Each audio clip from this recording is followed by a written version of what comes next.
Okay. So welcome back to the continuation of my first class.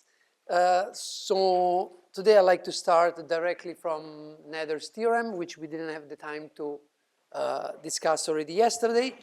This is a kind of like background material, but nonetheless, I'd like to review it briefly. But first of all, just to make sure that everyone is on the same page, but also because there are some useful ways to think about this theorem that are particularly relevant for the case of asymptotic symmetries that I would like to bring to your attention.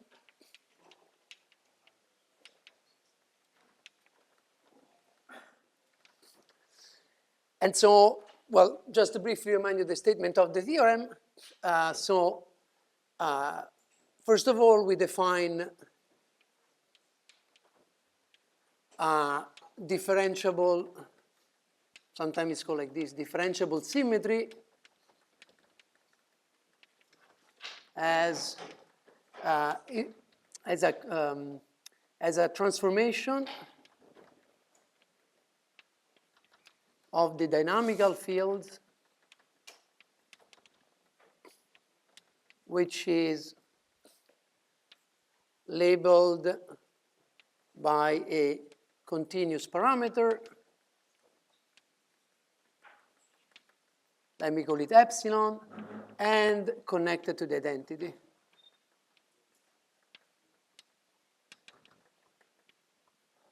So this is the definition of a differentiable symmetry.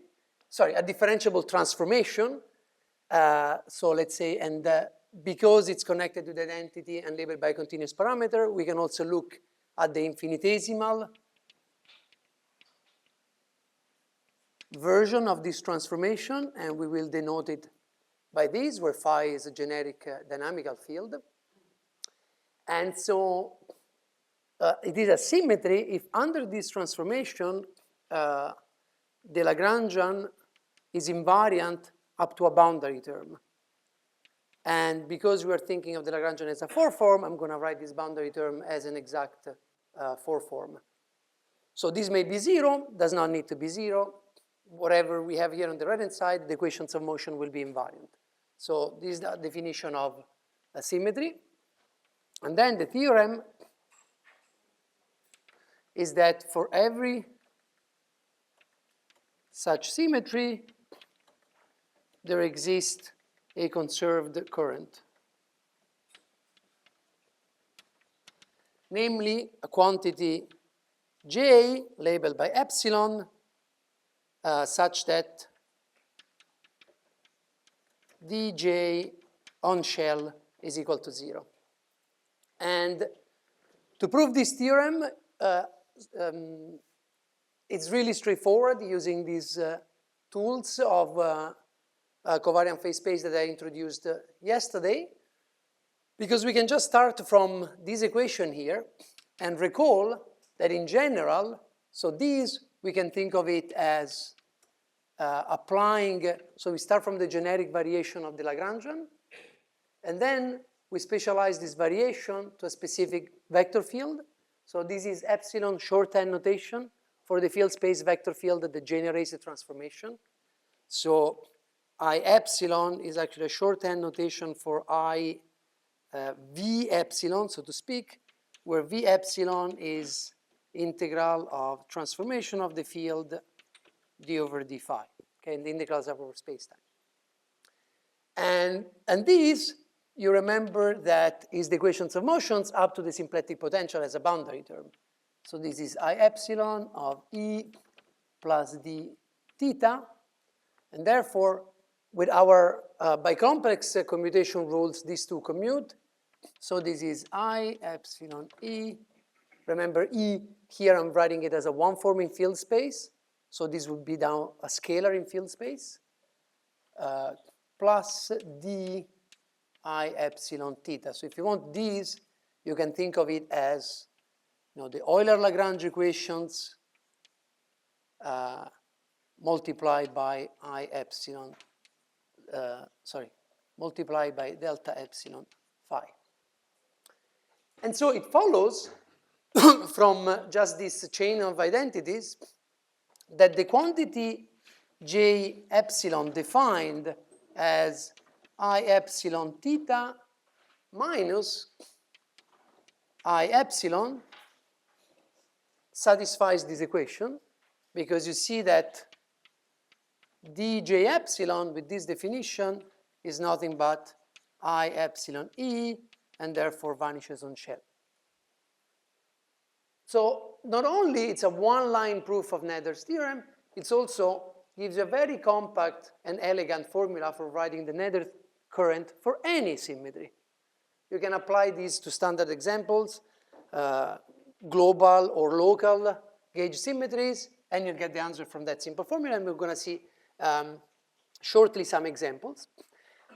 However, before doing that, let me say that this is only the first statement of Nether theorem. There's also a second statement, which is sometimes called second Nether theorem, which is that if, furthermore, the symmetry transformation depends on derivatives of the symmetry parameter, then a few additional things happen. There are identities between the field equations, and these are called Nether identities, or sometimes generalized Bianchi identities, because the Bianchi identities for GR and gauge theories are an example of it. And the Nether current itself is exact on shell. The Nether current is itself exact on shell.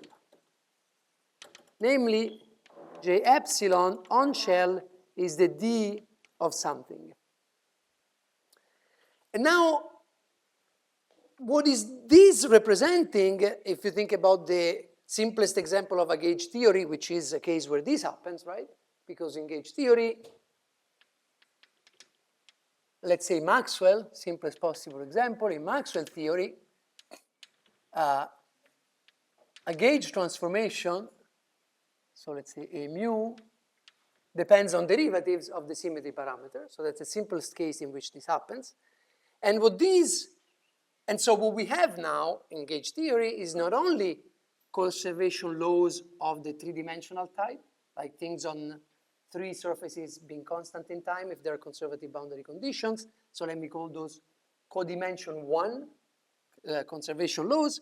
We also have codimension 2 conservation laws that relate a 3D integral, once I pull back this 3 form on some surface and I integrate it, to boundaries of that surface, okay? So conservation laws between three-dimensional objects and conservation law between a three-dimensional object and two-dimensional object. So this codimension 2 conservation law, which you already know what it is, because you already know that in electromagnetism there is one such conservation law that is codimension 2, and this is just Gauss law, right? So you know where this is coming from. However, this is also a little bit tricky, because you might remember from the standard application of Nether theorem that there are ambiguities, freedoms in the definition of the Nether current, because you see that this construction only provides you with a J up to corner terms, because I could always choose another J given by the initial one plus an exact form, whatever, and that would still be a good option, right? So there's this ambiguity of adding corner terms to the Nether charge, or Nether current, sorry, that in the electromagnetic case, for instance, can also come in handy. For instance, when you apply this procedure to the Poincare symmetries of the electromagnetic field, as opposed to the gauge symmetries, you get an energy momentum tensor that does not match the one you get when you vary respect to the metric. It's not symmetric, and it's not even gauge invariant. So one way to fix that problem is to take advantage of this freedom here. However, in the gauge case, So it's a convenient freedom, but in the gauge case, it becomes a tricky freedom because you see that the current is itself exact. So that means that this freedom of changing it now is not just a little tweak that will make my energy momentum tensor gauge invariant and nice and clean. It will just completely change 100% the nether current itself. Nether current is a boundary term is arbitrarily added, and therefore the problem becomes much more severe. So, yes?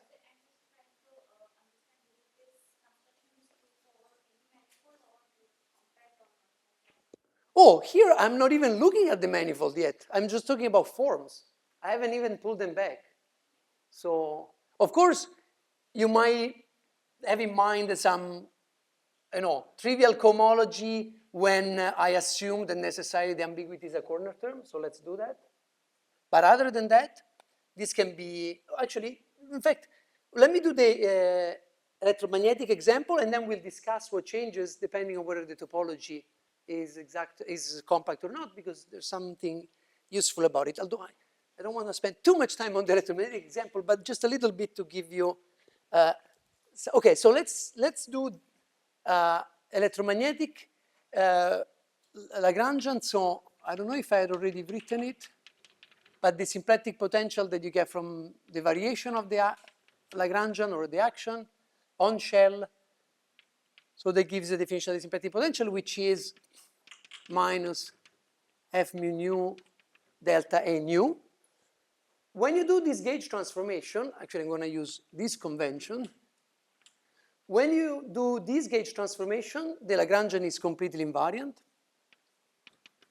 So this possible corner term y is 0, and therefore the nether current is simply I lambda of theta. So if I write it as a vector instead of as a form, what I get is simply F mu nu d nu lambda.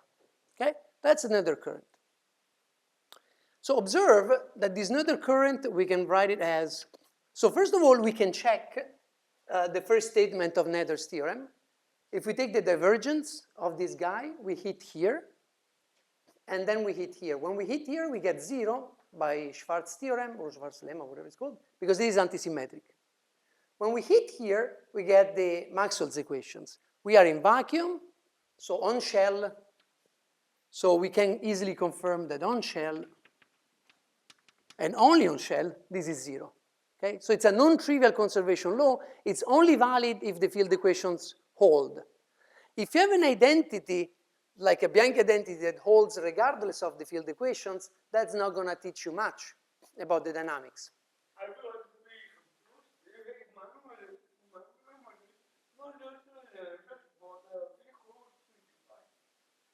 Sorry?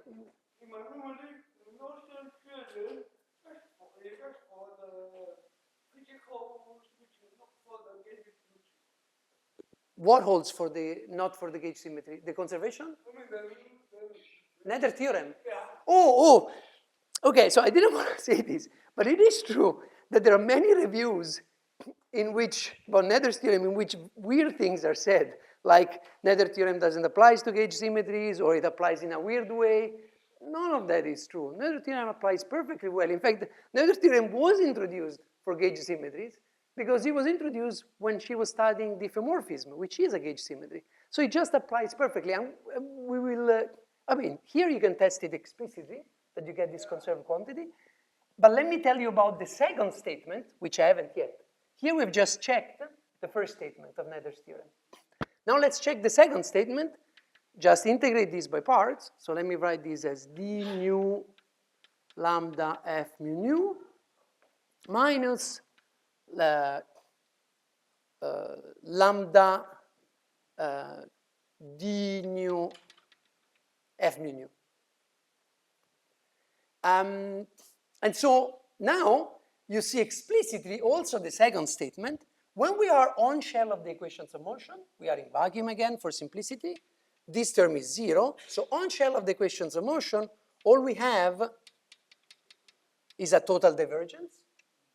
And therefore, if I now do Hodge dual and I write these as forms, I get precisely that expression, where Q, lambda in this case, is the two-form lambda f mu nu dx nu, and bear with me about the numerical factors to put here, which I'm not sure what it should be. Sorry, this was up. I have to pull it down, so there's actually like a Hodge star here.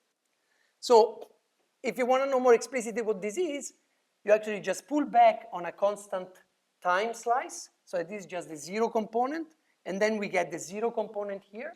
So that's the electric field. Okay? So you see that the Noether charge is the electric field.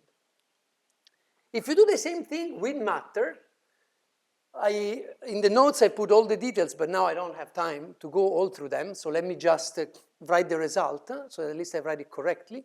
So let's say we couple matter. So couple, the simplest thing you can do without having to go into fermions is to couple a complex scalar field. And to that end, you consider an additional Lagrangian, which is minus d mu phi minus v of phi, where d mu phi is d mu plus I a mu phi. Now, this is the physicist's way of formulating the problem. Mathematicians are more sophisticated. They don't care about this I. They just say that phi is in a complex line bundle. Phi bar is therefore the dual. And therefore, if the connection transforming, the representation transforming phi is A, the one that transforms phi bar is minus A. Just like in gravity, for vectors you have plus gamma, and for forms which are duals you have minus gamma, right? Same story. But for physicists, it's more convenient to think of this as a real field, put an I here, and then you get automatically the property. So just to translate these two things. So this is defined like this, and then what you get in this case is that the field equations are d mu f mu nu equal, I said I'm just gonna give you the answer, is equal to some current, where the current is given by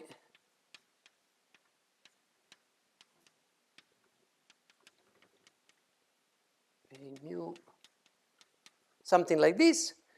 Doesn't really matter exactly what the field equations are. All it matters is that you do now the same analysis. You will have a contribution to theta that comes from the matter field, of course, the symplectic potential of a scalar field that we already saw yesterday. And therefore now the total Noether current will be I lambda of theta Maxwell plus I lambda of theta phi.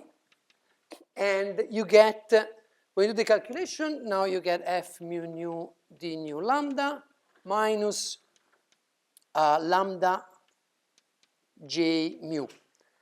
And so with this formula now you do exactly the same two checks. First you check that it's confirmed, because now you see again this term, when the derivative hits here, this vanishes. And now when the derivative hits here and here, you get the field equations that they're going to send on shell. And when the derivative hits there, you have to use the field equations of matter to argue that the current is conserved.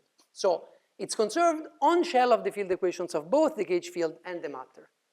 And then the second statement of Noether theorem, or second Noether theorem, is as before. We integrate by parts. And notice that you get the same surface charge, or the same surface term, minus lambda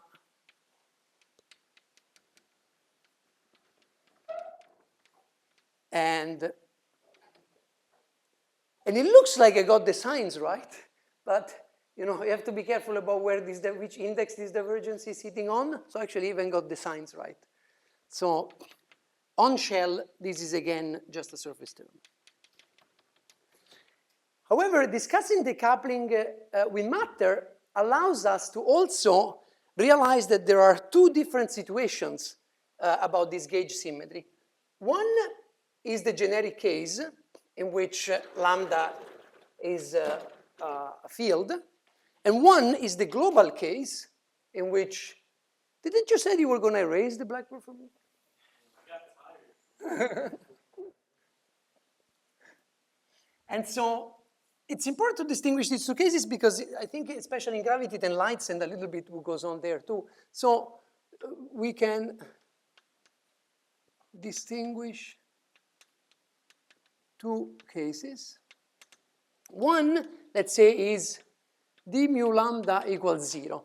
So this case, we can call it global, right? Because lambda is globally defined as a solution of this equation, which is a constant. Or it's nice also to call it isometry case, because this is the case in which you have a gauge transformation which preserves the gauge field, but changes the matter. So in this case, you see that what happens is that these terms drops, and then we have, again, just a global three-dimensional nether current.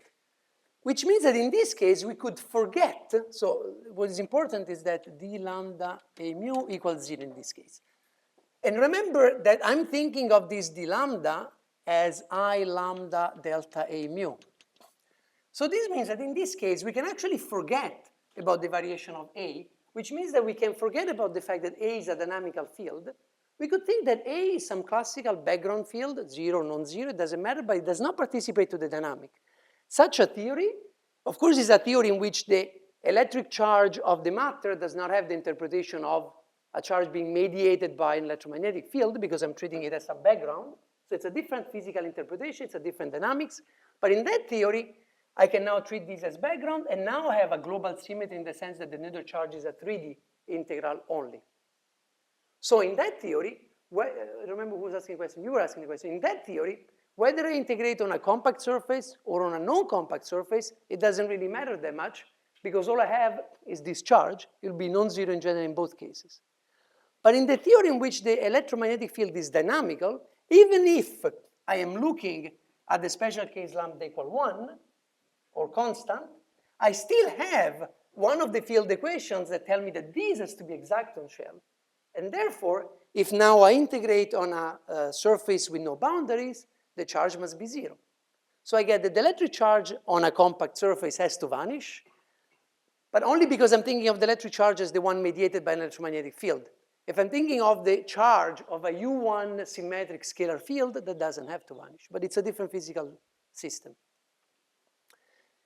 So second case, so that, and then you now, in that case, so in this case, basically global isometries, and then you get standard. So the codimension 1, okay, so then in this case, what do we have is that the codimension 2 conservation law is just the usual Gauss theorem. So it's that the integral of E, we can take lambda equal 1. So I'm looking now at this equal to that. Now let's look at this equal to that. I take lambda equal 1, this term dies. This is just 1. This is the, and now I integrate over T equal constant slice. This is the electric charge, and that's the electric field. So I get electric field, I apply Stokes' theorem here. So I get that the electric field on the boundary of sigma on shell is equal to the total electric charge there, right? Standard application. Then the codimension 1 conservation law is the fact that if there is no lateral flux, remember, if conservative boundary conditions, no lateral flux, then, and so this is the nether charge Q, so let me use the notation Q lambda is the integral on sigma of G lambda. And then this is Q, well, Q for lambda equal 1, so just the electric charge. So this is the statement that Q dot is equal 0. More in general, Stokes' theorem will tell me, well, actually, if you're now looking at situation with non-conservative boundary conditions, of course, the electric charge doesn't have to be conserved. Electric charge here will be equal to the electric charge there, plus or minus whatever incoming of charges has occurred, right? So these are the two statements. And now, how about the more general situation? So general d mu lambda non-zero. So this is the local case, if you want. This is an arbitrary function, or non-isometric case, so standard gauge symmetry. Then in this case, you see, let's look again at this equation. So we can integrate it over some sigma, for instance. And so we get that the integral over that sigma of f mu nu d nu lambda minus lambda j mu will be equal on shell to the boundary integral of lambda f mu nu ds, which index to f3 mu. No, what am I doing? No, I will have to, sorry. I missed the integration volume form here. So d sigma mu equal to integral over the boundary of the sigma of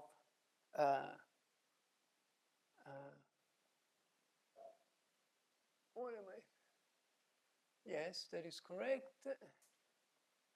Yeah, maybe I should just write it like this. ds mu nu, where s mu nu is the codimension to area element. Let me, up to signs, let me write Stokes theorem like this. So what is the content now of this? So this is the codimension 2. You see 3D to 2D. Then the codimension 1 statement is that this whole quantity, so let me call this Q lambda now. This is the nether charge. Codimension 1 is that, again, this one is conserved, or more in general, Q lambda on sigma 0 will be equal to Q lambda on sigma 1 plus Q lambda on lateral boundary. Okay, this situation here. That's the codimension 1 law. So what is the content now of this equation? So first of all, names. You will see that this is the contribution to the nether charge that comes from the actual charge particles. And this is the contribution to the nether charge that comes from the photon contribution. And so these two contributions are called soft. This is supposed to be a different color. And hard. Okay, so this is the names for these two contributions. Hard because it comes from the matter, so you cannot go through it. And soft because it comes from photons, we go through it. Okay, fair enough. But what is the physical content of this equation? I mean, this equation is just Gauss' law, okay? All we've done, if you're familiar with the canonical theory, Gauss' law, here I've integrated Gauss' law, but in principle we can define something called the Gauss constraint, which is given by divergence of the electric field minus rho. And now if you're familiar with the canonical theory, often when you compute Poisson brackets, you smear your fields, your constraints, your whatever. And so you can define a smeared Gauss constraint, which will be the integral in d3x of lambda dA E minus rho. And so if you want, you have, the fundamental field equation is this one. It's just that which are infinitely at one at each point, we are just representing them in terms of an arbitrary smearing. That's what's going on here. So this equation, this codimension 2 law, is nothing but Gauss' law. But why is it very useful, especially in the context of dissipation, is that you can apply now this codimension 2 law to any surface sigma. Why stick to this one? We could, for instance, choose sigma to be exactly the time-like boundary. And then, if I choose sigma to be the time-like boundary, and I assume that the boundary conditions still allow for some gauge transformation freedom, I'm leaving this open now. It could be the full gauge transformation, it could be some residual one. Let's assume that there is some.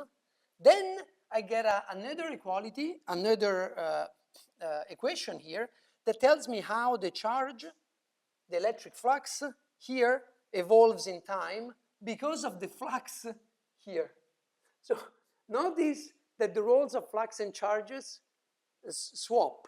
So if you think about sigma here, this is the nether charge, and you see it's given by the electric flux at the boundaries. So there could be one boundary or two boundaries, right? Maybe sigma has a single boundary and then it's the total electric flux, or there could be two boundaries and then this law is telling me that the total charge here determines the difference between the electric flux here and the electric flux there, right? It can be 1 or 2, doesn't matter. But you see, when I apply it there, this is the Noether charge, and this is the electric flux. When I apply it here, kind of like the physical logic is different, you think of this corner term as the electric charge. Maybe suppose that sigma had a single boundary. So you see that the total electric charge here was given by the electric flux here. So that surface term. So that's why you can think of that surface term as being the electric charge. And now you're looking at how that electric charge evolves in time because of flux incoming or outgoing. So you're interpreting this current as the flux. So all of this is to say that don't just keep your ears open, also keep your eyes open. People may call charge and flux different things, and sometimes this is a confusion. For instance, more often than not, in celestial holography or in Strominger lectures, you will hear about the Noether charge as the flux of radiation through scry or through a piece of scry. So just to keep in mind, just look at the equations, you know what people are talking about. So this is why this application is, of Noether theorem is very useful, because you can get information about the dynamics in a very simple and elegant way, which of course, though, requires you to control what gauge transformations are allowed at the boundary. And this is where boundary conditions are critical, because only once you specify the boundary conditions, you know whether this equation is empty or whether there's something residual that you can talk about. This, of course, ended up being much longer than I wanted it to be. So, but hopefully it will set the stage for what happens in GR, because what happens in GR is extremely similar to this discussion. Let's consider again this scalar field in Minkowski spacetime. And let's try to, so let's suppose that I have lambda L Lagrangian of a scalar field on a fixed spacetime metric G mu nu. And let's try to see whether this is invariant under general coordinate transformations. So under general coordinate transformation, so this is lambda of phi. So the a coordinate transformation acting on a scalar field, I'll take it to be given by the Lie derivative of that scalar field, so an infinitesimal diffeomorphism. So this is a differentiable symmetry, continuous parameters connected to the identity. So if this is a transformation that preserves the Lagrangian, then I expect to have a conserved Noether current. And let's see what happens. So I do delta psi of L, and this is the variation of the Lagrangian with respect to phi times this, right? Now, the Lagrangian depends on phi and g also, right? So lambda is a function of phi and g. However, we are treating g as a background field, so we are not varying with respect to it. So one way to keep track of that is that I'm positing that this is 0, okay? So I'm not varying it, it's a background field. Now, if I were to vary it, so, okay, so one more step. This now, by definition, it's variation with respect to phi, leak psi of phi. Now, let me use the chain rule. Suppose instead of calculating this, I'm already calculating the Lie derivative of phi, of L. By the chain rule, this will be given by variation of L with respect to phi times leak psi of phi. But now, the Lie derivative doesn't care whether this field is dynamical or not. All he cares about is whether it is a field or not. And it is a field. So we get a second term, which is delta G L leak psi of G. So I can use this identity here and say that this variation is leak psi of L. So this is just L for matter. Let me make that specific. Leak psi, right, minus the missing term, which is this one. So minus variation leak psi G, okay? So now we have two options to get a symmetry out of this transformation. First of all, recall that L, matter, is a top form. So by by Cartan magic formula, this would be just d I psi Lm. So this is already behaving like a symmetry with, the novelty is that I have a non-trivial boundary term, but that's okay. We have already included it in our general formalism for the nether current. So this is promising. The only problem is what to do with this. And now there are two options. Option one is that psi is an isometry, namely that my background G admits Killing vectors. For an arbitrary metric, this option is not there. But for special metrics, like flat Minkowski, this option is there. And you can also call this the case of a global symmetry, not in the sense that the xi's are constant, because they're not, but in the sense that they're globally defined by the solution of this equation. I like more to think of them as an isometry. So this is the equivalent of this case here. And in this case, we can effectively, consistently treat the metric as a background field, no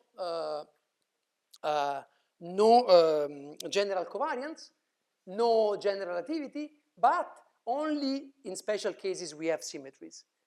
And then in this case, you go on and compute the nether current using the formula I gave you. This will have only the matter contribution. There will be a piece like this. And suppose you do it for Minkowski. Then for Minkowski, psi will be a translations and rotation and boost, so a Poincare transformation. And then this guy will be the energy momentum and angular momentum tensors. Standard calculation. But there's nothing more than that. Option two is that, well, actually, let's make G dynamical. So option two is relax delta G equals 0 and make G dynamical. If we do this, now the variation of these, all the fields are being varied, and now in this case, delta psi of L matter is, again, a chain rule. Now we have two contributions. We have this contribution, we have this contribution. The definition of the transformation of the metric, I take it to be the Lie derivative. And so this is Lie psi phi plus Lie psi G, which by the chain rule is Lie psi Lm, which, because it's a top form, it's a boundary term. That's general covariance. Namely, if all the fields in the Lagrangian are dynamical, then necessarily every single diffeomorphism is a symmetry of the theory, and not just isometries. That's a statement of general covariance in a nutshell. You might find other definitions of general covariance. I always think that this is the cleanest one, because it incorporates in just one equation everything. The fact that there are no background fields, the fact that you have invariance under general coordinate transformations, and I think that's really what then gives rise to all of the consequences of these principles. So we see that these two cases go through in a similar way. Now, what happens to the currents? So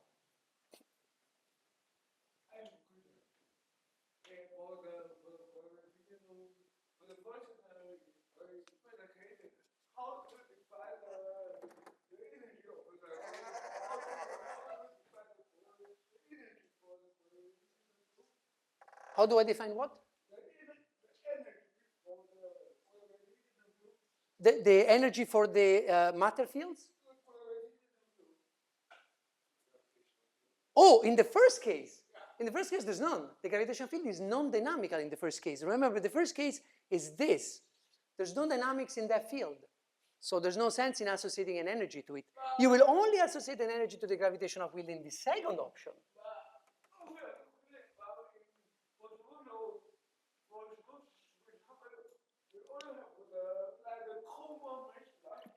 Let me talk about that in a second. You're asking about a solution of GR. So you're asking about the notion of energy in a context in which you're taking GR to be a dynamical theory. I'll come in a second. I'll talk about Common in a second. Okay. Just hold on. But we will be in this second setting. So let's look at these now. Yes. As you told, we don't have homogeneous zero, we don't have some current, we have some equilibrium plus current. We have. Oh, yes, yes. When you write this, I've chosen one. You've chosen one. Yes. Like I'll talk about that at length. Absolutely. Maybe I should have said this. Where I've chosen one is in choosing the freedom in choosing the nether current is also encapsulated in the freedom of choosing theta, you see? So it's one and the same freedom if you want. So here, when I've done this calculation, let me call the theta I've chosen by just removing d as the standard symplectic potential. This is my name, because it's the one, you're just removing this. that's okay, but I don't understand why it's the same freedom. I can make it separate. They are separate freedom, but it's just twice the same. Twice the same. You will be parameterizing your freedom twice. Yeah. So you can do it. You're not going to gain much. In all cases, we have checked with Laurent. I thought Laurent would have been here. This is also the same as the one you get with the homotopy operator.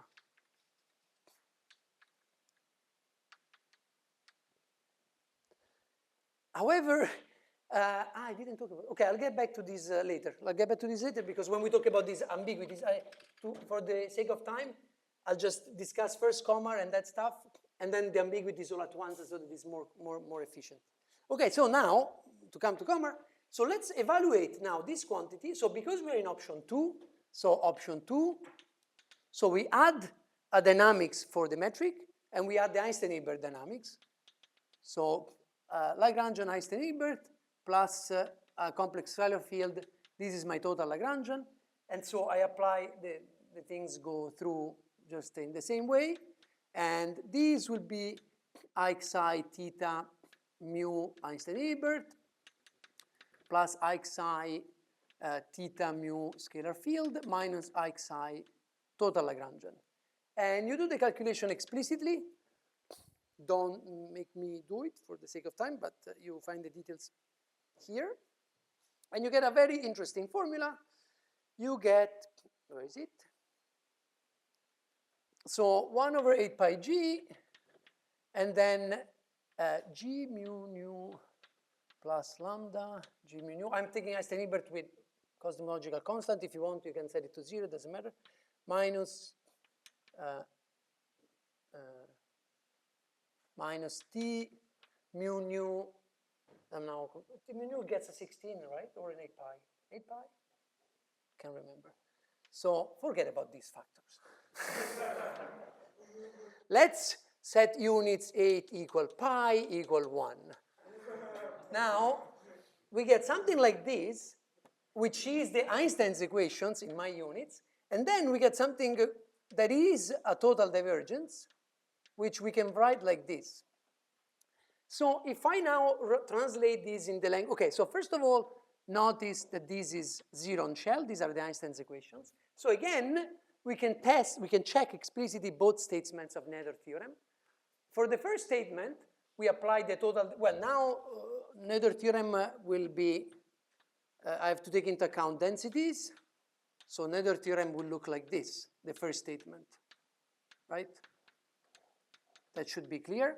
So we just look at the covariant derivative. When the covariant derivative acts here, we get 0 by the Bianchi's identities. We get 0 by Levi-Civita. Here, in order to get 0, we need to use the equations of motion of matter. Then when we hit here, we use the equations of motion of gravity. So this whole term is taken care of. And this term vanishes because of symmetry and asymmetry. In fact, this term is a boundary term.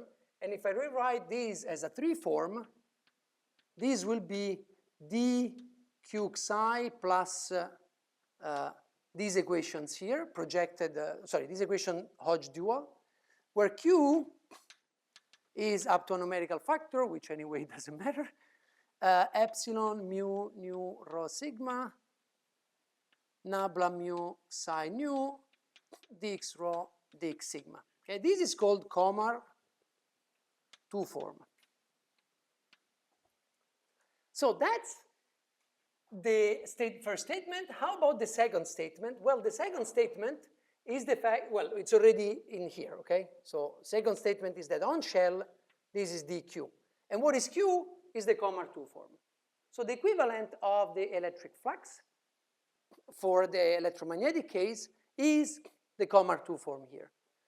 Except that this is much less useful than what the electric flux is in GR, so in electromagnetism, because in electromagnetism, the electric flux is gauge invariant, and the surface I integrated over is physically determined because space-time is flat, there is no diffeomorphism symmetry there. Here things are much trickier because this as a 2 form is not a diffeomorphism invariant quantity, is not an observable. So, and furthermore, psi, we still haven't given it a meaning. What is the interpretation of the symmetry parameter? So to see some of these problems, we can actually use an identity that relates, so using just commutators, it is possible to show without using any field equations that this is equal to, here there are some 2's maybe, what was it? 1/2. So this is 1/2 r mu nu psi nu minus box xi mu plus nabla divergence of psi. So it's just an identity that you obtain immediately by just using the Riemann identity. And this means that now if, and only if, psi is killing, then these two terms vanish, and we're left with that term. And therefore, on shell, we get something like 1/2 T mu nu minus 1/2 T delta mu nu psi nu. Now, this is something that we can work with. This is something useful that it kind of plays the equivalent of Gauss' law in the isometric case, namely when lambda was a constant, in the sense that there is a geometric quantity here that is related to a meaningful matter content. Not only that, but you'll notice that if I apply now this formula with a single boundary, so I integrate this over sigma with a single boundary, then I get that this total and this boundary contains matter, sorry, and this surface contains matter, then I get that this total charge, let me call it q psi, integral over the boundary of sigma of Komar, q psi, is equal on shell to total, let me call it T bar, this combination here. So that tells me I have something to measure the actual energy content of matter. So that's a useful quantity. And furthermore, suppose that now I change my boundary, I deform my boundary in a way that sees only empty space, there's no matter there. Then by applying Stokes' theorem to the difference between these two, I get that the right-hand side is 0 because there's no matter contribution there. You see this, right? So that means that this quantity is independent of the formations of the hypersurface outside of the matter. So it's really good. So I have a quantity that gives me something that captures the energy content of matter and does not depend on the surface I use it for. So that's very useful. Yes? Sorry, what does it say there? Like if and only if? Psi is killing, is a killing vector. And so now, for instance, you can apply this to your favorite spacetime, Kerr. And if you use the time translation killing vector, you're going to get something that is proportional to the mass. And if you use a killing vector that is proportional to the already phi, namely the actual rotating killing vector, you get something that is proportional to the coefficient little a times m, so the total angular momentum of Kerr. So you can do like a sanity check like this. But famously, you don't get the right numerical factors. You have to fudge the numerical factors in order to really get m and angular momentum. And we will see in 5 minutes how that can be fixed. Sorry, now I'm confused about the time. We started at 11, right? Maybe even 11:05. So we can go through until 12:35, right? Okay. So Comar works quite well for isometries, not perfectly well because of this mismatch of a factor of 2. So for instance, one immediate thought you could do is, maybe I can use the freedom in changing the nether current to fix that factor of 2. Yes, you can. In fact, we will do this. But before getting there, let's think now about the general case, not the case of isometries. In the case of isometries, do we have an equivalent of these, soft and hard? I think I erased it, but you remember the interesting flux balance law relating these corner charges to this flux split into a soft term and a hard term. Do we have an equivalent of that? Well, that means looking at the equality between this guy and this guy, right? So we go on shell, this term dies, so we're looking at an equality between this and the actual current, which is valid on shell.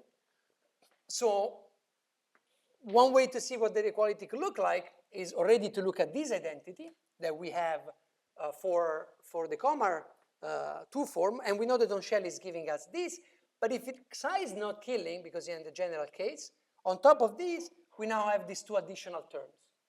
So we see that the flux of this wannabe charge now depends on derivative of psi, which per se may not be a bad thing because this is happening already here. And we knew that this had a physical meaning. It was the smearing of the Gauss law. However, here things become a little bit trickier because now you see that, for instance, deformations of the surface now no longer give you the same value of the charge because you will have contributions from here. So what is the physical interpretation of these fluxes becomes much less clear. And in fact, you can see that, for instance, if you apply such a flux balance law to null infinity, which we'll cover shortly, if you apply this to null infinity, and use the leftover residual symmetries that you have there, even in flat Minkowski spacetime, you're going to get a non-zero flux. So you have a situation in which the problem is already a factor of 2 for isometries, but when you go beyond isometries and you look, for instance, at just boundary symmetries, you're going to get something that is physically not very useful, like a conservation law that is non-trivial in Minkowski. Who cares about that, right? Not very useful. So that's the idea. Can we then take advantage of these freedoms to choose a better choice of nether charge that would not have this problem? And that is the main idea of the so-called Wald-Zupas procedure. But first, let me say what the ambiguities are, maybe, because maybe this is a good time. So we said covariant phase space and therefore also nether current ambiguities. I prefer to call them freedoms because I really think they have a positive side. Often people have a bad attitude towards them and say, oh no, things are ambiguous, I have to find a way to get rid of these ambiguities. But no, I think that these freedoms are powerful because they allow you to choose a better option depending on your physical problem. It's like saying that in thermodynamics, state functions are ambiguous because you could work with the enthalpy, you could work with the free energy. This is not ambiguity, this is physics. You're changing your perspective on the system, you're changing the boundary conditions, and therefore which quantity you use to describe the system matters. And this is explicitly the case here because you remember that part of these ambiguities come exactly from changes of polarizations, which is exactly like a thermodynamical transformation. The subtlety is that there's another layer, which is not like a change of polarization. So you remember that the equivalence class was something like this. Exact, I think, can't remember. For some reason, people prefer to put a minus sign there. It doesn't matter too much. So this is the equivalence class. So you can either add something that is exact in field space or exact in space-time. This is adding a boundary Lagrangian. And so it's like polarization change. This, on the other hand, is changing the symplectic structure, the symplectic 2 form, which this does not do, by omega prime equal omega minus d delta var theta.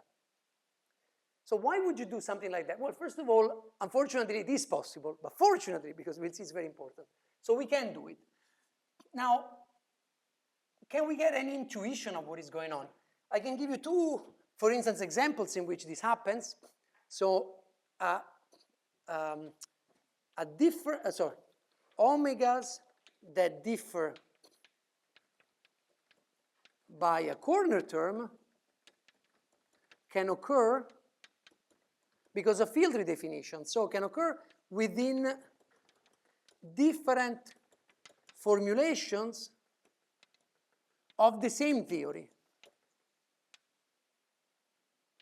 For instance, I know I write like shit, of the same theory. For instance, the theta you get from the ADM formulation differs from the covariant phase space Einstein-Hilbert theta by such a corner term. So example 1, ADM. Now I don't mean ADM the momenta spatial infinity. I mean 3 plus 1 before you, okay? 3 plus 1 splitting ADM formulation. That gives you a canonical symplectic potential, and that differs from Einstein-Hilbert covariant phase space 1. And this was shown by already Burnett and Wald in the 90s, and Laurent with Marc and Daniele have a very nice, more recent analysis in which they also show that again and show other examples of this. Another example that is closer to my heart is the difference between gravity in tetrad variables or in metric variables.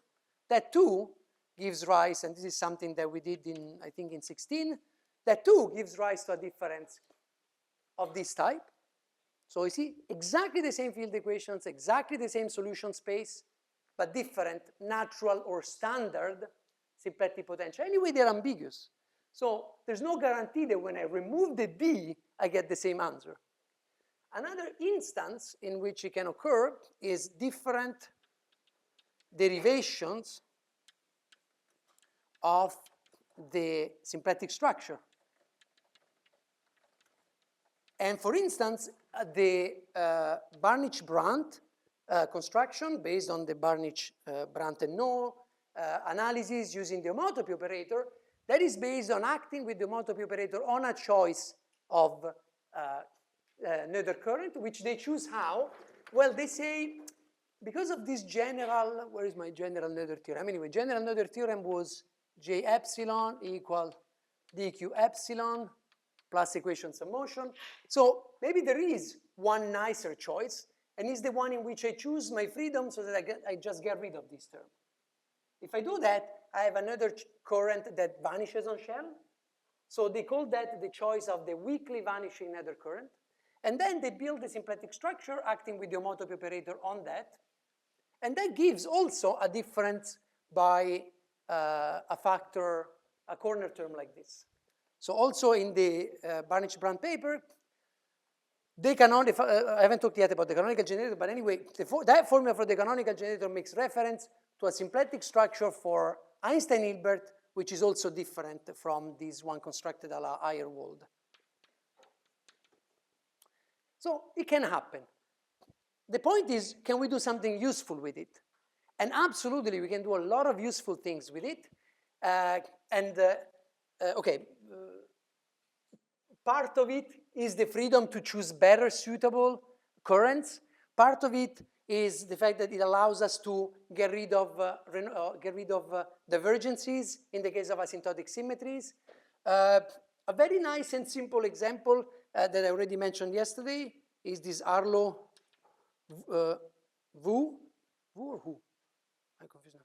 Okay, this paper here in which they showed that if you want to recover the Brown-York charges at finite distance with non-orthogonal corners, the thing we discussed yesterday, then you need to allow for a corner term like this, because Brown-York charges, if you want, they are canonical at the heart, and so you need to switch from this covariant phase space symplectic potential to that one if you want to recover them. So that's a very simple example. But more interesting examples is that we will see it's really needed in many cases to add corner degrees of freedom contributions to the symplectic 2 form in order to get good realizations of your symmetry algebras.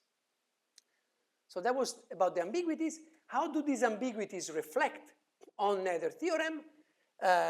And there's a very nice and simple formula that with Q prime, you get that this is the new charge.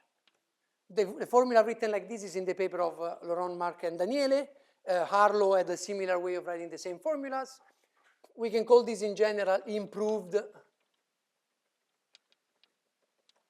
Noether charge, because we have some physical reasons to choose a specific ln var theta, and then we hope that with those inputs, the flux that I get from the improved Noether charge will be more physical. For instance, it will be non-zero at Scri for any symmetry on a flat background or in the absence of gravitational radiation, unlike what happens with Komar. Okay, so one more this answers the question that there was about Komar and about the ambiguities. How about now, because I haven't talked about something very important yet about Noether's theorem, which is the fact that not only we get this conserved charge, but also the conserved charge has a very nice property that it acts as the canonical generator of the symmetry. And this is actually also very important from the point of view of ambiguities, because of course if the energy is conserved, the logarithm of the hyperbolic sign of the energy to the power 32 is also conserved. But why do we prefer one with respect to the other? Because it's the canonical generator of time translations, as opposed to be the canonical generator of a very complicated transformation in phase space, right? Or a very complicated rescaling of what we call the time. So Noether charges and canonical generator.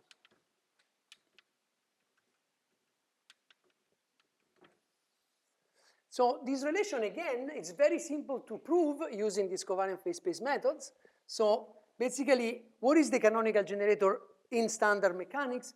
We have the symplectic two-form or the two-form current if we are in field theory, and we hook it with the phase space or field space vector field that generates the symmetry we're interested in.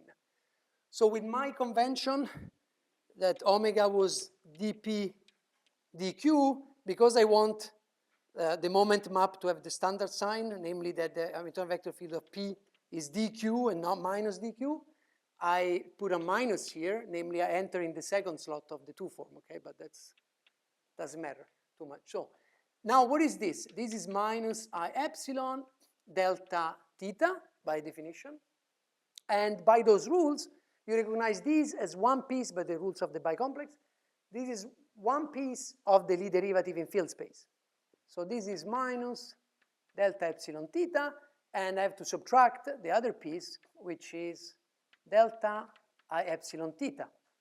But that already is something that we like, because remember that the Noether current was defined as I epsilon theta minus YA, the guy that comes out of the variation of the Lagrangian. So actually, this is minus delta epsilon theta plus delta J epsilon plus minus, where am I? There, so minus delta Y epsilon. But now it's actually, okay, maybe it's so fast that maybe we can do it. If you, what should I do? So let's see, we start from this. No, sorry, we start from this on shell is d var theta, because I want to show that these two now cancel, and you will see they cancel up to a subtlety, which is important.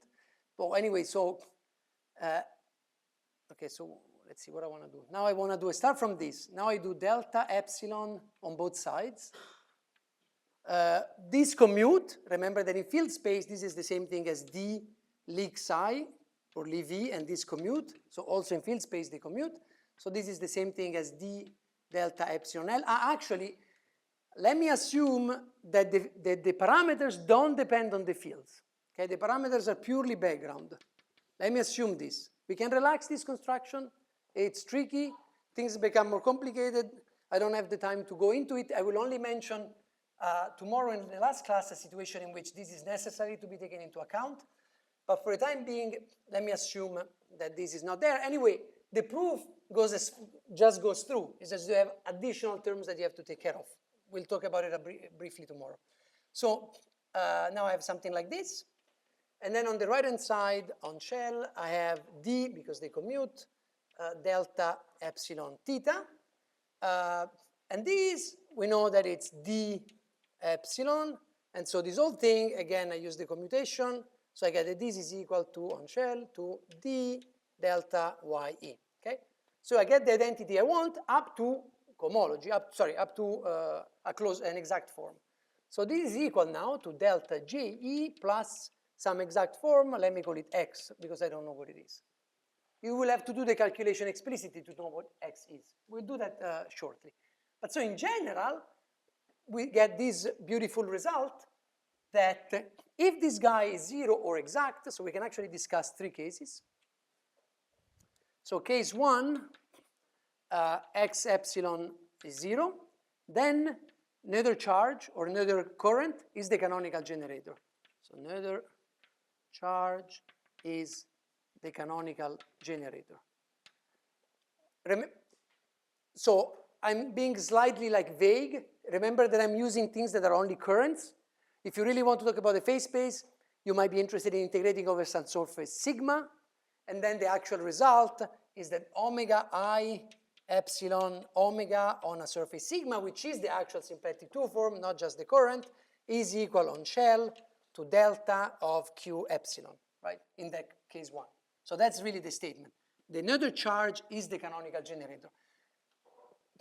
At this level, it's like the neutral current is the pointwise canonical generator. Oh, yes. So you see, from this equation, I learn that delta epsilon theta equals on shell delta y epsilon plus a closed form. So again, I'm assuming the cohomology is trivial, so plus some exact form, which I don't know. I don't know because I haven't specified these quantities. But if you give me a Lagrangian, I know what it is. So I'm just treating the general case. So that's the first situation. Second situation, we have an x epsilon, which is delta of something. Then we still have the possibility of having another charge as a canonical. We still have a canonical generator. It's just that we have to shift the neutral charge. So canonical generator is j epsilon plus b epsilon. So we need a shift. And then we can ask, well, could it be, and remember that if we are in the case of gauge symmetries, on shell, dB, okay, because remember there was a d here. So could it be that on shell, we know that this is also a d, so this is d of q epsilon plus b epsilon. And then we can ask, well, maybe I can find L and var theta such that this is equal to q prime. So you can now try to use that freedom in order to determine which boundary Lagrangian or corner term will give you as another charge the correct expression for the canonical generator. So that's nice. But then we come to option 3, which is the most interesting one, which is when this thing x is not exact in field space. Then it means that we have this guy is a 1 form in field space. It's just that as a 1 form is not exact. So you could say that this guy defines an infinitesimal generator which is not integrable. So then you call this non-integrable infinitesimal generator. Is one notation, one name that you find in the literature. And a notation you find in the literature, in this case, is to write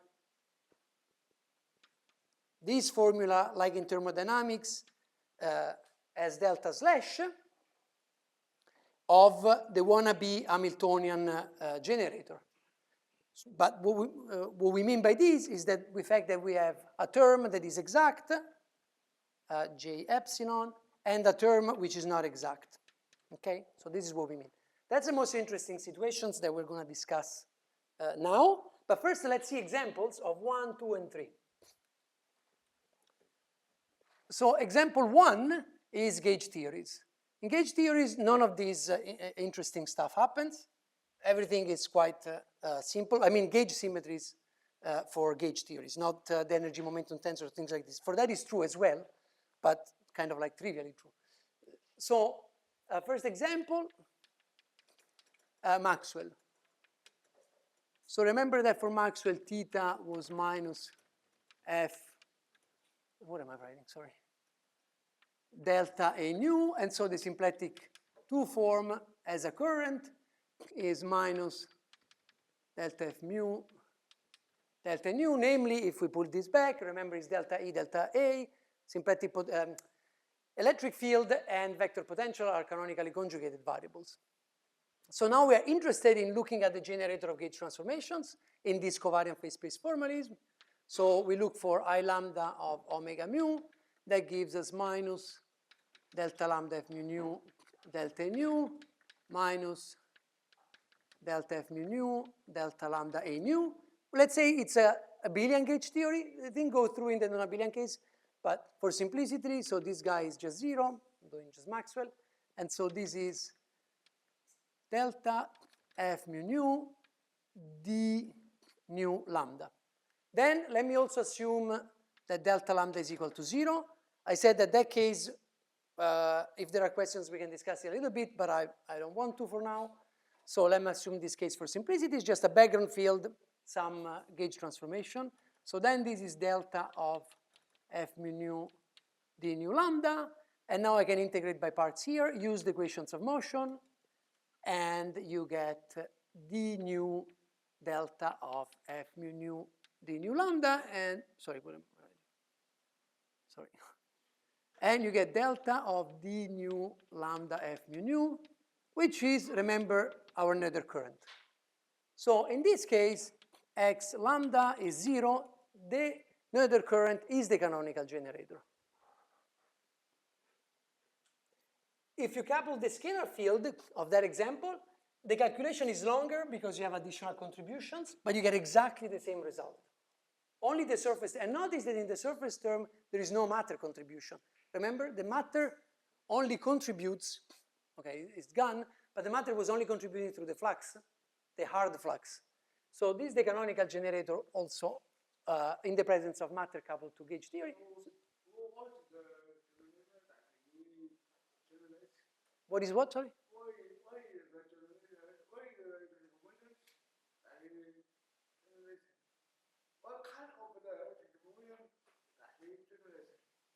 Oh, a gauge transformations, this. A mu going to A mu minus d mu lambda. And if you add the matter, well, this goes into phi plus I lambda phi. This is what it generates. It's the covariant phase space version of this canonical generator. Okay, maybe I should, okay, if you're familiar with the canonical theory, in the canonical theory, when we say that the smeared Gauss constraint or the Gauss constraints are the generators of the canonical transformations, that is only true if there are no boundaries. Right? Maybe you remember this. So lambda minus rho. Okay? This generates canonical transformations only if there are no boundaries or lambda is 0 at the boundary. If you have boundaries, you have to do what Regent Edelmoim called the improved generator. You have to get rid of the surface term. So in the case we're interested in which we're allowing for unspecified, for the time being, leftover gauge transformations, you have to use as canonical generator G lambda plus or minus a surface term which is given by lambda E. And so on shell, this is no longer 0, it's no longer a constraint, it's the surface term. That's precisely what we're getting here. Okay? So it's again, if once you specify a time slice, you get the same results of the canonical approach. Yes?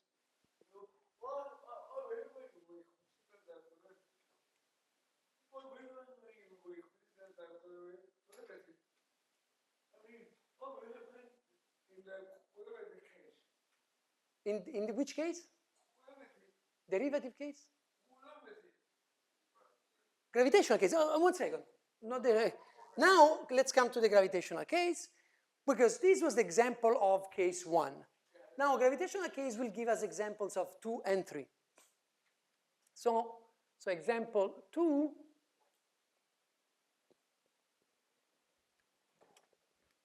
So example of case 2, gravitational symmetries, so GR symmetries at spatial infinity. So what we do in this case, so now for the continuation of the discussion, I'm going to be a little bit more explicit about the boundary conditions and a bit more explicit about what the residual transformations are. Whereas in the case of the gauge theory, I didn't bother. There could have been boundary conditions restricting them. I didn't bother specifying them. Now let me do it. So what we do is that we consider asymptotically flat spacetimes at spatial infinity. This means that one definition, I don't want to go into too many details, but one definition, so one definition is to say that there exists a coordinate chart near spatial infinity such that in that coordinate chart, the metric approaches the flat metric in Cartesian coordinates, or whatever. I mean, the flat metric, let's say that the coordinate chart was Cartesian, it doesn't have to be, but okay, approaches this flat metric plus 1 over r corrections.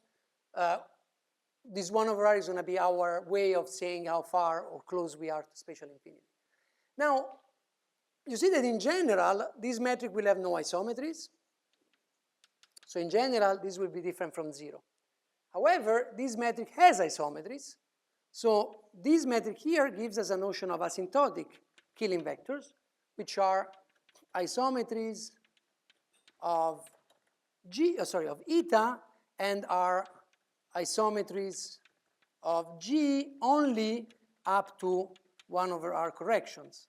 I'm being a little bit vague here, but just to give you an idea. Now, what are these isometries? Well, of course, if I take this to be flat, is the usual Poincaré transformations. So, in this case, if we push the boundary all the way to infinity, we have a notion of residual transformations, which is non-empty. Another way could be that I don't push the boundary all the way to infinity, but I assume Dirichlet boundary conditions here, so the metric is fixed, and that fixed metric has isometries. So then I also have boundary symmetries. Another case of doing this is ADS boundary conditions, because then again the metric is fixed, Dirichlet boundary conditions, and I have those isometries, which are the ADS transformations. Okay, all these are boundary symmetries in general. In some cases the boundary is a finite distance, in some cases the boundary is infinitely far away. So then in that case, I can calculate now this generator here for those residual transformations. And that is a situation in which, before doing this, I forgot to do, you sidetracked me with the question. I was supposed to, before going into these details, I was supposed to give you the general formula for X in the gravitational case because it's known, and this is a famous paper due to Ayer and Wald.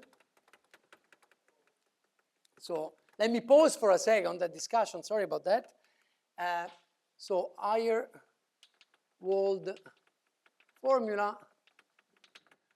So what we are computing now is this in the special case of diffeomorphisms. So let me start directly from there.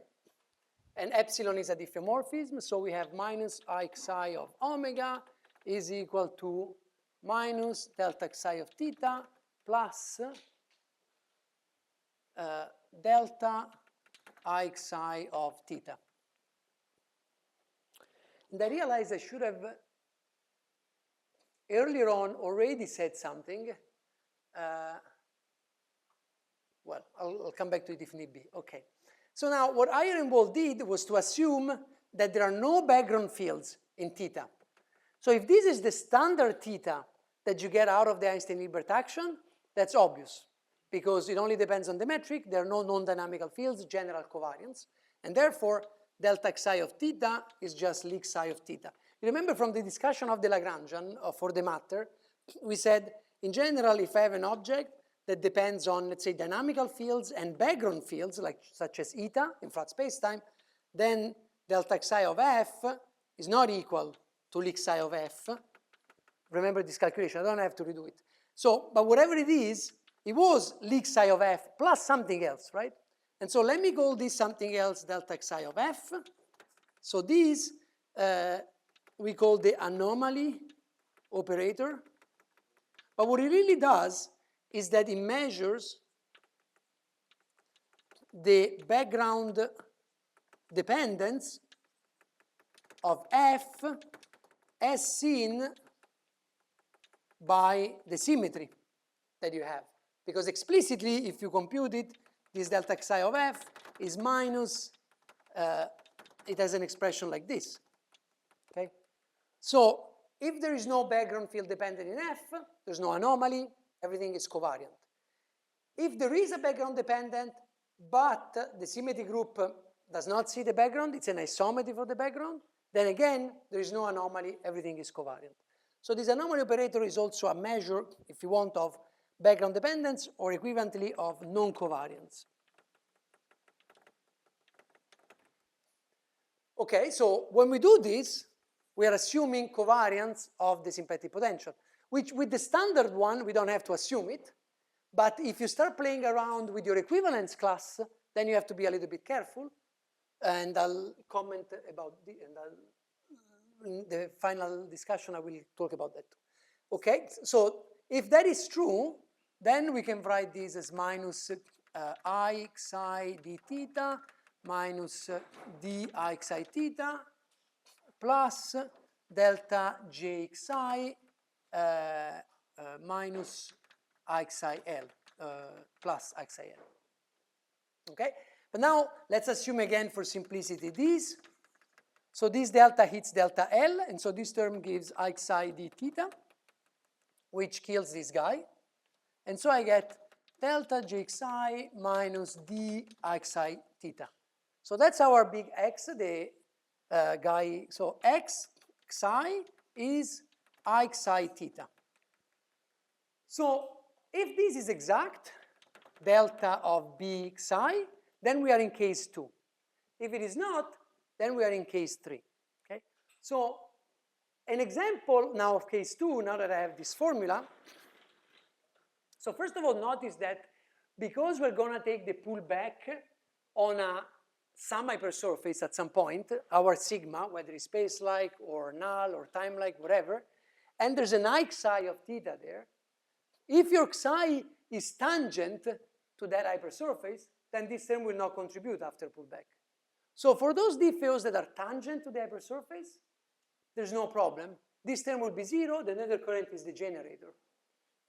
For those DFOs that are not tangent, on the other hand, problems may occur. And now problems are of these two types, of type 2 and 3, let's say. So in the case of type 2, in this case, you do the calculation of this theta, and you discover that the equality is true. So you are in case 2. You have I xi theta is equal to delta b xi for some little b that Ironwald computed explicitly.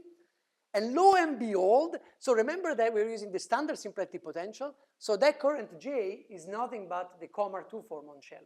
And you remember that this was giving the right angular momentum, but the wrong mass by a factor of 2.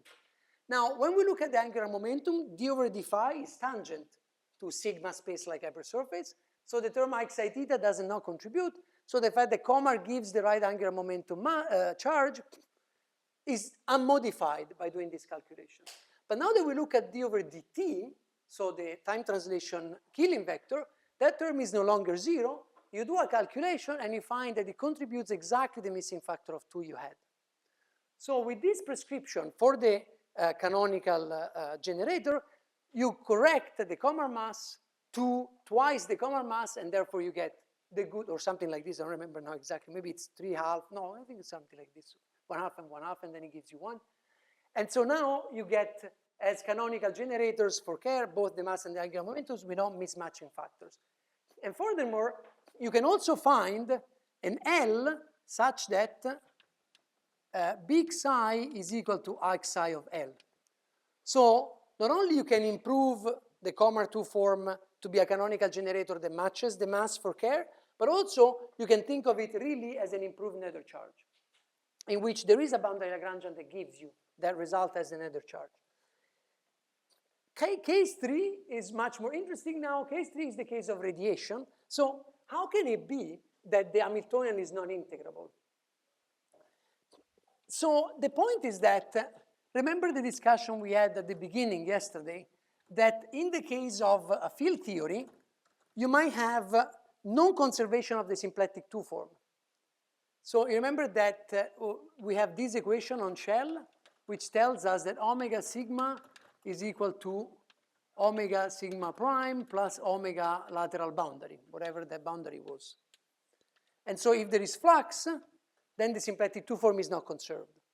So that means that vector fields that see the flux cannot be Hamiltonian, because the definition of Hamiltonian vector field is that it preserves the flux. And if they cannot be Hamiltonian, it means that they cannot be integrable. So there's no surprise. So the intuition is, if I have vector fields whose deformation sees the symplectic flux, then of course they cannot be integrable. So what are these vector fields? Well, tangent diffeos should not have any problem because they don't modify this cut. But if you have a diffeomorphism at the boundary that changes, maybe let me do this drawing in a nicer way. Let me just do it 1 plus 1. So if you have a diffeomorphism here, like this tangent ones, that piece doesn't contribute, there's no problem with integrability. But if you have now a diffeomorphism that moves this corner, so any diffeomorphism like this will not create any issue. But a diffeomorphism like this that moves the corner up, then that diffeomorphism tells you that, wait a second, if there were gravitational waves coming in or going out or coming in, then the symplectic form is not conserved. You're losing data or gaining data. So d over dt at your boundary cannot be a Hamiltonian vector field, just intuitively. And this is precisely what is going on here. You have non-integrability simply because you're looking at vector fields that are not integrable, that are not Hamiltonian. So what do you do in that case? So in that case, again, you can take advantage of the freedom in changing the charge, in changing the symplectic potential, which will change the current. And so you can do so in a way that makes physical sense. Namely, if our intuition is correct, that the non-integrability follows from the presence of non-Hamiltonian vector fields, and that follows from the presence of radiation, then what do we want? Well, we want a choice of theta and therefore of Noether current such that when there is no radiation, it is conserved. So our choice should be choose the representative of the equivalence class such that, let's say, this term vanishes for any size when there is no radiation.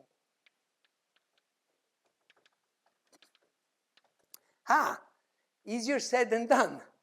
Because what is gravitational radiation? See, in flat space-time, if you do perturbative classical gravity or a scalar field, it's very easy to know what is radiation. Those are the wave solutions of the D'Alembert equation. We're doing Maxwell theory. Already becomes a little bit trickier because if you want to decouple the radiative modes from the Coulombic modes, then you have to really, make a non-local measurement. You cannot do it locally, so it was already becoming a little bit trickier, but at least in terms of equations, you can write things like Drest operators, you can write things like transverse modes. You have a mathematical prescription in principle for what radiation means. But in GR, a priori we don't know because we don't have any background in order to define what radiation means. So that's where things become more interesting, is that typically in GR, even though GR is beautifully general covariant, no background, it's hard to do physics without any background at disposal. So typically in GR, you can use background structures in order to clarify what radiation means. And I really mean practically, like if you are really close to a black hole, it's hard to see whether the tidal effects you're measuring, they're coming from some Coulombic part or they're coming, there's 4 Coulomb potential, go and distinguish them from radiative modes.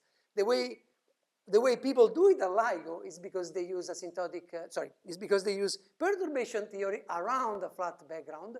And why you're allowed to do that? Because you're assuming that your gravitational system is very far away from you. So what you're doing is that you're modeling an isolated gravitational system. So there's some interesting physics occurring here. Two black holes are dancing around. You are very, very, very far away, and you assume that space-time is becoming approximately flat. Whereas here, there's some region of high curvature. So you put yourself in that situation, and then you use this background to help yourself gaining understanding. So that plays an important role in distinguishing what radiation is. But now that you have a background, it's no longer trivial that things are general covariant, because things can depend now on your background choices, on your background fields.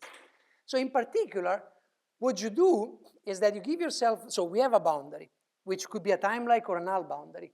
Then at that boundary, you give yourself some additional information in order to describe what radiation is. And so the pullback at that boundary of your initial, obviously covariant symplectic potential, you want to now decouple using that class of ambiguities. No, maybe it would be the other sign. You want to choose a preferred symplectic potential that now has the property that its flux vanishes when there is no radiation. Typically, you won't be able to do this everywhere in space-time. So typically, you will not be able to answer the question of saying, I have, for when there is no radiation. You will not be able to answer this question using that equivalence class everywhere in space-time. Typically, you will only be able to do it if you give me first a boundary, then you pull back on that boundary, and then that's where you do this decomposition. Because you need those background fields, and those background fields don't exist everywhere in space-time because the theory is general covariant. So this guy only exists at the infinite faraway boundary, or if you have finite distance boundaries like horizons, then you have also background structures there. So you use the tools of your boundary in order to do this split. But if you use the tools of your boundary, that means that this decomposition can a priori depend now on your background fields too. And why you're guaranteed that this guy was background independent? Who tells you that in your split, you didn't mess up things, and now these two together are background independent, but this by itself is not. In fact, you can see this very explicitly in the example that I gave you yesterday. If this pullback is in an arbitrary null hypersurface, you remember starting from Einstein-Hilbert, standard one, or an arbitrary hypersurface, we had something like this. Let's say I wrote it like this. None of these guys is background independent by itself, because you remember what were the background structures here? A choice of normal. And remember that there was no canonical choice of normal. So whatever I pick, my F is a background field. My choice of embedding is a background field. Not only that, this gamma depended on this rigging vector. So there's also, which in Newman-Penrose, we use the other null vector. So we have these two objects here that are completely background and non-dynamical. And so while this guy by itself is background independent, each of these pieces by themselves, and you might be interested in starting playing around with that freedom, and so change this, change polarization, add corner terms. That split is not necessarily background independent. And that's why you need this very, very important input that things be background independent. And so this is the maybe generalized Wolzupa's prescription. This is the way we wrote it in with Gloria Odak and Antoine Rignon-Bret in a paper called Wolzupa's prescription with soft anomalies. It's really just Wolzupa's. The small generalization is that in the Wolzupa's prescription, you don't consider field-dependent gauge parameters, which we allowed, and you require that omega stays unchanged. So your var thetas can only come from corner terms in the Lagrangian. You don't allow for additional var thetas, and you really need to go beyond that restriction in many interesting cases.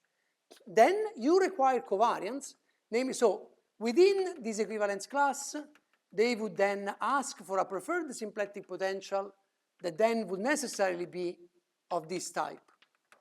Add pullback at the boundary, so this is all pullback at the boundary.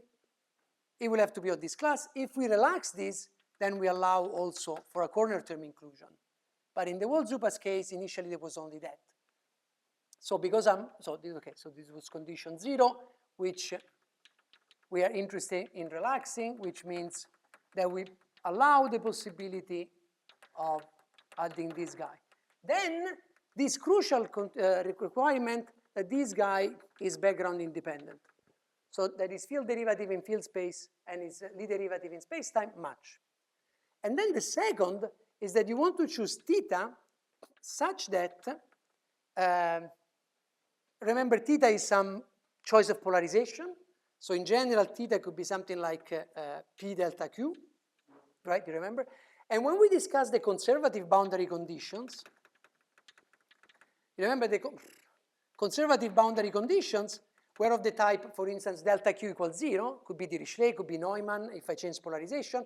In any case, omega was 0 for conservative boundary conditions. Now, the idea of the Wald-Zupas procedure is to instead require not a polarization of this type for conservative boundary conditions, but rather require theta bar such that P equals 0 for stationary solutions. So in that case, P is 0, so theta bar would be 0, but the symplectic 2 form is not, because this is delta P, delta Q, and I'm not requiring the fluctuation stays constant. I'm only requiring that there exist special solutions in the phase space for which theta vanishes there. So omega can be whatever it wants. Now, it's important to, so Wald-Zupas introduced this just for the special case of scry, but I think it's important to appreciate that their prescription is valid in any context, in the sense that it's up to you to specify what you mean by stationary. You could mean, I want no news, a future null infinity. Or you could mean, I want, I don't know, no radiation in ADS boundary conditions. Or you could say, I mean, I want a time-like killing vector, a time translational killing vector. So you specify the physics of your problem, and then you look for a symplectic potential that satisfies that. And it might not be possible to achieve properties 1 and 2 within option 0. That's why we had to relax it in some cases. Okay, these are the key properties, and maybe one can add that everything also, if the boundary is at infinite distance, then you also want that theta is finite, because there are examples in which you take the limit to infinity and theta diverges, and then you want to make sure that you choose a theta that is finite, namely that the divergences are only of this type. So maybe one can also add condition, I don't know, it's also a condition 0.5, I don't know, because if it's divergent, there's no, you don't even ask these questions, right? You don't care. So finiteness. I mean, there are other technical assumptions. For instance, you don't want that these guys introduce dependence on high order derivatives in the fields, because that would be completely artificial since you're starting from a material that has second order equations of motion. You would like them to be analytic, or, I mean, you can add additional technical properties, but the key physical input is these two: no background dependence and no and vanishing when there's, oh shit, I'm so late. I'm so sorry about being so late. And so with this procedure, you can actually, tomorrow we will see, we get unique definition for charges and fluxes, for BMS symmetries, and more than just the BMS symmetries.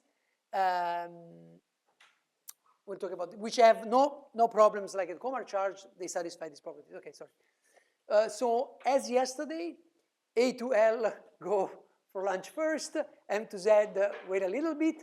Then the proposal we had with the other organizers was to reconvey at 2:30 to have a 1 hour common discussion in which hopefully also the other senior participants will join. Or if they don't, it would be the chance for you to either ask more questions to me and team, or the other speakers later in the week, or you can also just mingle around by yourself. We will meet for team's class this afternoon after the coffee break. Okay? So see you later. Thank you.